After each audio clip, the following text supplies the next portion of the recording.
Halo guys, kabar kalian gimana hari ini? Semoga dalam kondisi baik-baik saja ya. Kali ini admin mau ngelanjutin nih spoiler Battle Through the Heavens versi komiknya. Kalau kalian suka bisa langsung disimak aja, tapi kalau kurang suka sama versi komik ini bisa skip aja ya. Jangan ditonton kalau emang gak suka. Baiklah, kalau begitu tanpa berlama-lama lagi, inilah spoiler alur cerita kelanjutannya. Setelah kemarin Xiaoyan selesai berbincang-bincang dengan Master Xuan membahas perihal Yaolao, Cao Ying pun datang bersama dengan Danchen ke tempat itu, sesuai dengan perintah dari Master Xuan.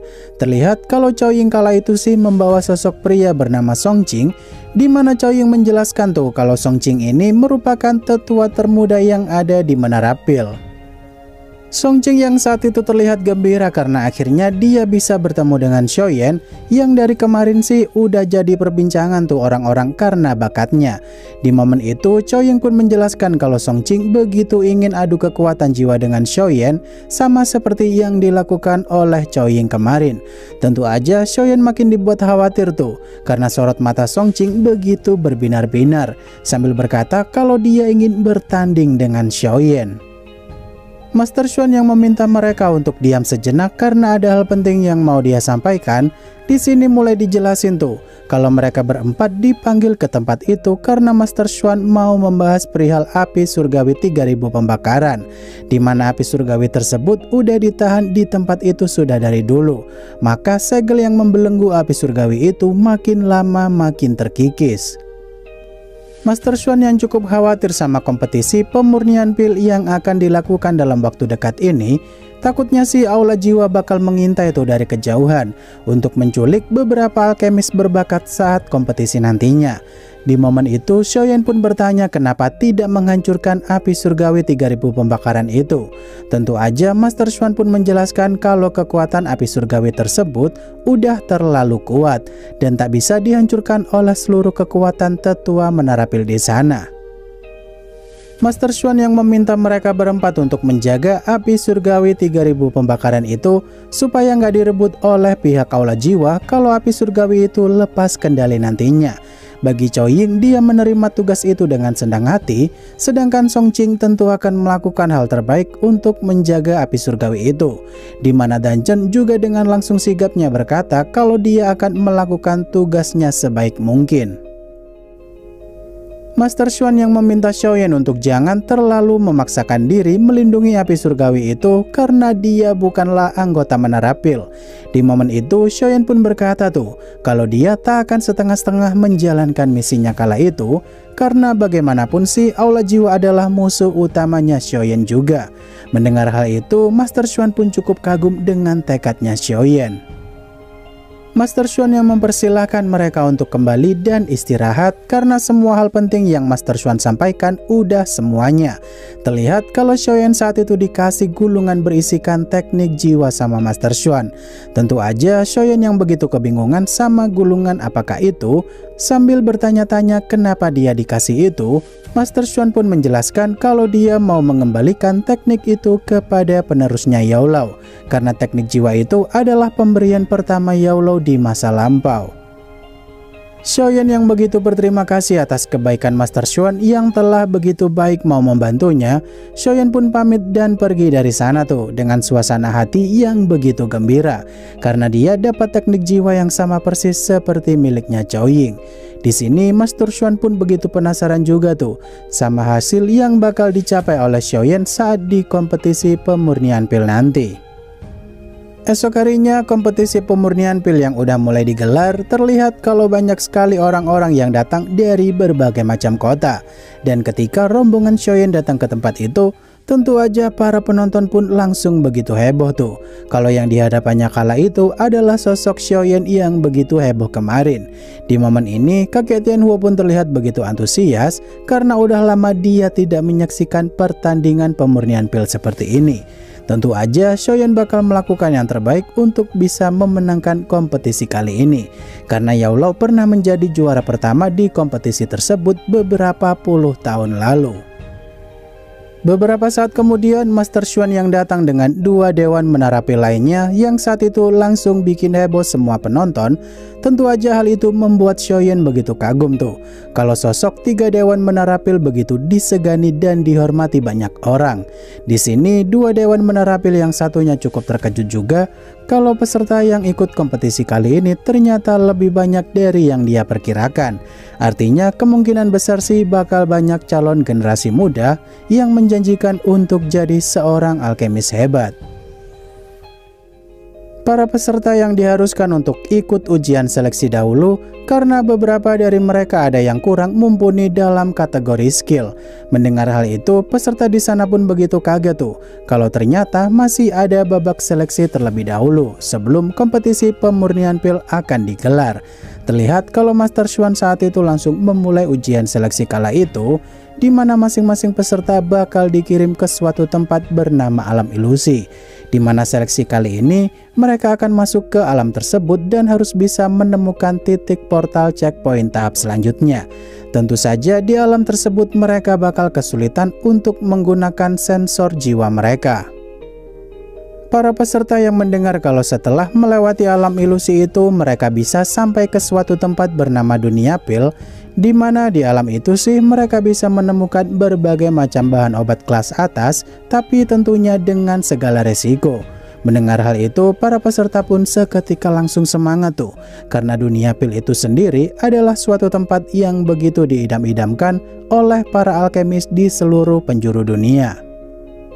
Xiaoyan yang mulai bersemangat kalau ujian seleksi kali ini udah dimulai, di mana para peserta lainnya pun tentu sama seperti Xiaoyan tuh, yang terlihat begitu antusias juga, karena mereka bisa pergi ke dunia pil yang begitu diidam-idamkan oleh seluruh alkemis, di mana pastinya setiap dari mereka punya bahan obat incaran masing-masing yang mungkin aja bisa ditemukan di dunia pil sana, tapi tidak ada di dunianya sekarang. 2 dewan menarapil yang sempat bergumam kalau mereka cukup penasaran sama hasil akhir nantinya, karena peserta kali ini sih ada beberapa alkemis senior dan tak mau kalah dengan generasi muda. Bagi Master Xuan, dia hanya ingin melihat performa pemurnian pil Xiaoyan aja tuh, karena dia adalah muridnya Yao Chen yang sekaligus seorang alkemis juara pertama di kompetisi pil sebelumnya. Saat mendengar kata Yao Chen disebut-sebut, salah satu dewan menarapil wanita di sana pun merasa dipojokkan tuh, karena dulunya Yao Chen dan dirinya merupakan teman yang sangat akrab. Master Xuan yang berkata jika dia mendapat informasi dari Xiaoyan kalau Yao Chen saat ini sedang ditawan oleh aula jiwa, dewan menarapil wanita itu pun terkejut dan berpura-pura acuh tak peduli dengan ucapan yang didengarnya barusan. Tapi mereka semua udah tahu tuh kalau dialah orang yang paling khawatir dengan keadaan Yao Chen, karena dia selalu mencari kabar tentangnya selama ini secara diam-diam. Master Xuan yang berkata kalau dia akan pergi menyelamatkan Yao Chen dari aula jiwa, dia juga berharap semoga ujian seleksi kali ini berjalan cukup lancar, karena tanpa mental yang kuat akan sulit untuk lolos ujian tersebut. Setelah itu, Xiaoyan yang tiba di alam ilusi di sana, dia pun mendengar jeritan minta tolong dari suara peserta lainnya tuh karena udah kena mental. Tapi Xiaoyan sendiri merasakan kalau di alam ilusi itu kemampuan sensor jiwanya seperti ditekan habis-habisan. Di momen itu, Xiaoyan yang melihat ada kabut asap mulai mendekati dirinya, dia pun seketika dibuat kaget karena ada sosok Yao Lao berada di hadapannya dan meminta tolong kepada Xiaoyan untuk menolongnya. Xiaoyan yang begitu terkejut sambil bertanya-tanya kenapa gurunya ada di tempat itu, Xiaoyan pun seperti mulai terhipnotis tuh, karena perasaannya yang ingin menolong gurunya membuat dia tak bisa bergerak. Dan ketika Xiaoyan mulai terhipnotis dengan keadaan tersebut, tiba-tiba aja ada batu terlempar yang mengenainya dan membuat Xiaoyan kembali sadar kalau semua itu hanya ilusi. Yang tentu aja kejadian itu seketika menyadarkan Xiaoyan dari ilusi di alam tersebut. Yaolau yang berteriak kesakitan dan meminta Xiaoyan untuk segera menyelamatkannya karena dari tadi Xiaoyan bengong mulu. Saat itu si Xiaoyan hanya bisa menangis sambil memandangi gurunya yang sedang menderita. Di momen itu Xiaoyan yang sadar kalau semua itu hanya ilusi. Xiaoyan pun bersumpah kalau dia akan menyelamatkan Yaolau secepat mungkin. Karena untuk saat ini Xiaoyan masih mengumpulkan kekuatan. Dengan penuh kepercayaan diri, Xiaoyan pun meminta Yaolau untuk bersabar karena sebentar lagi dia akan OTW ke aula jiwa. Beberapa saat kemudian, Xiaoyan yang dikagetkan dengan tangan seseorang yang menepuk pundaknya, dia pun mengira kalau ada ilusi lain lagi. Di momen itu, Xiaoyan pun langsung meninju sekuat tenaga tanpa melihat apakah itu iblis atau bukan. Dan tanpa disengaja, Qiaoying pun terlihat tertawa ngakak saat melihat Songqing barusan dipukul oleh Xiaoyan. Tentu aja, Xiaoyan juga sigap langsung meminta maaf kepada Songqing karena dia tadi tidak sengaja memukulnya. Qiaoying yang berkata kepada Xiaoyan kalau dialah yang melempar batu tadi untuk membantunya lepas dari ilusi. Xiaoyan pun merasa kalau semakin kuat dirinya, tentu aja Xiaoyan masih tetaplah manusia lemah jika menyangkut kepergian orang terdekat.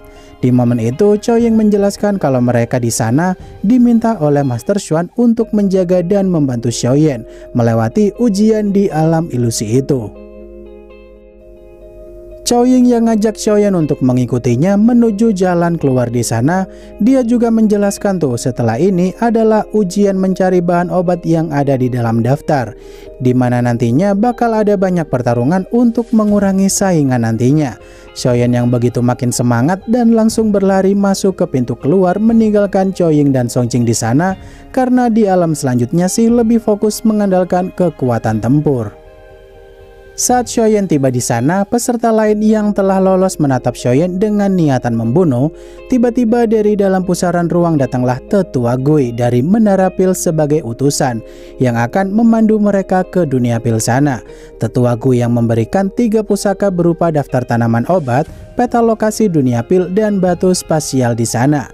Di mana dalam daftar itu berisikan resep bahan obat yang harus terpenuhi semuanya untuk bisa lolos seleksi, peta lokasi untuk memandu mereka menuju jalan keluar, serta batu spesial yang bisa digunakan jika keadaan darurat seperti diserang monster. Dengan menghancurkan batu tersebut, maka mereka akan langsung keluar dari dunia pil, namun dengan konsekuensi gugur dalam seleksi. Tetua Gui yang menjelaskan kalau dunia pil berbeda dengan ruang waktu lainnya karena selain bisa membusuk di sana, dunia pil dipenuhi monster-monster berbahaya. Mereka diminta untuk berhati-hati dan menghindari pertarungan sebisa mungkin, terutama dengan beruang naga purba yang tinggal di pegunungan itu. Karena jika terjadi sesuatu pada mereka, Menara Pil tidak akan bertanggung jawab dan meminta para peserta untuk mempertimbangkan resiko yang akan terjadi nantinya. Saat Tetua Gui menjelaskan peraturan itu, Qiaoying dan Songqing pun keluar dari pusaran ruang dan langsung meminta ketiga pusaka pada Tetua Gui. Xiaoyan yang bertemu dengan Chen Xian, dia pun menghina Chen Xian untuk bersembunyi jika tidak ingin mati di tangannya. Dan ketika Chen Xian balik menghina Xiaoyan kalau dialah yang akan menghabisi Xiaoyan lebih dulu, sayangnya adegan tersebut adalah ending dari video kali ini. Wah, kira-kira bakal diapain Xiaoyan tuh si NPC sombong Chen Xian itu? Bau-bau ada yang kena mental tuh kayaknya nanti. Baiklah, akhir kata terima kasih udah nonton sampai akhir dan sampai jumpa di video spoiler selanjutnya. Bye-bye.